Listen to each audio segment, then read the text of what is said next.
not about COVID. This is about how we manage the reset, how we manage forward in the NHS. Ifti and Danielle are rare voices given their seniority and ethnicity. They know only too well the importance of ensuring their colleagues are heard, represented and looked after, something that surely sounds like a basic requirement. Emily Morgan, News at 10.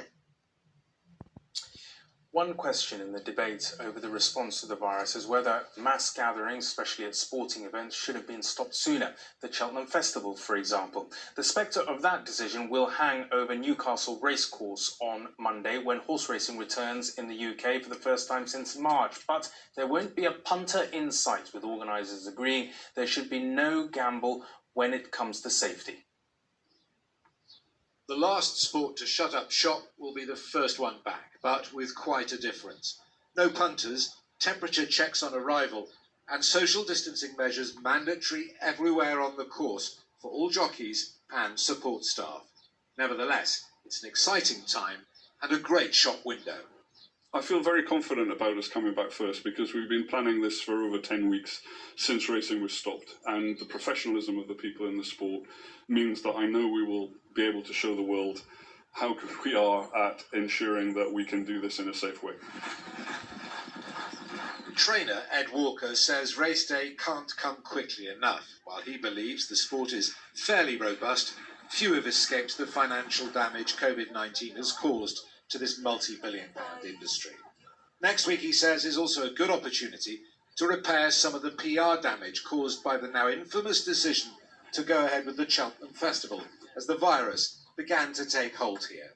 There were other sports going on that week, and entertainments and concerts and crafts and Champions League football and all sorts. So I think Cheltenham has taken quite an unfair hit for that. Racing's taken a bit of an unfair hit for that. But yeah, it is vital that if we are the first sport back up and running, that we do, set a precedent actually for other sports. Because of the near-empty courses, race day will have a dystopian feel to it. TV coverage will also be an alien experience. Rather than being in the thick of the action, ITV Racing's presenters and pundits will be broadcasting from home. Sport has the power to bring joy to people's lives, and my goodness, do people need that at the moment. And I'm really excited about bringing that to people's homes in a rather unique fashion. But to answer your question, it is great to have it back. Assuming there is no last-minute hitch, Newcastle will be the first out of the stalls on Monday. Other sports will be watching closely, because while racing is out in front, the rest are desperate to follow as soon as they possibly can. Steve Scott, News at 10. And more hopeful news for sport. We now know when the FA Cup should return. The quarter-finals will be played on the last weekend of June, and the final is set for August the 1st. The matches are dependent on safety measures being met as lockdown is eased. Yesterday, the Premier League said it aims to restart on June the 17th. And finally, Take That supporters will never forget when Robbie walked away from the group at the height of their success. Well, tonight he was back, although not for good, it has to be said, singing alongside Gary, Howard and Mark. Used to performing all over the world, tonight they didn't even have to leave home to reach their army of fans, for whom this might just have been the greatest day of the whole lockdown. Oh, there it is. We're back. And there's the crowd. There. Stadiums might be off limits, but Take That are still putting on a show.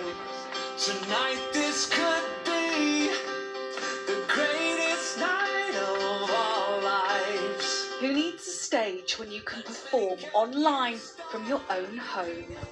I just want you back for good. Want you back.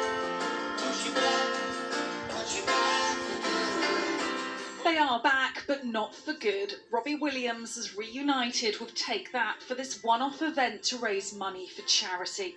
Normally they would perform in front of thousands.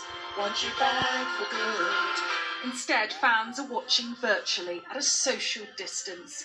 Jane and Catherine have been to 75 Take That concerts between them. But for now, this is as close as they're going to get to the real thing. Hold on, hold on.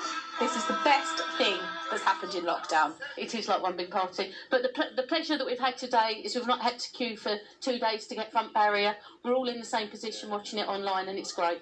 And the world comes alive. Emma knows all the words. She's been a fan since she was a teenager. She has the T-shirt to prove it. For me, it's real, pure nostalgia.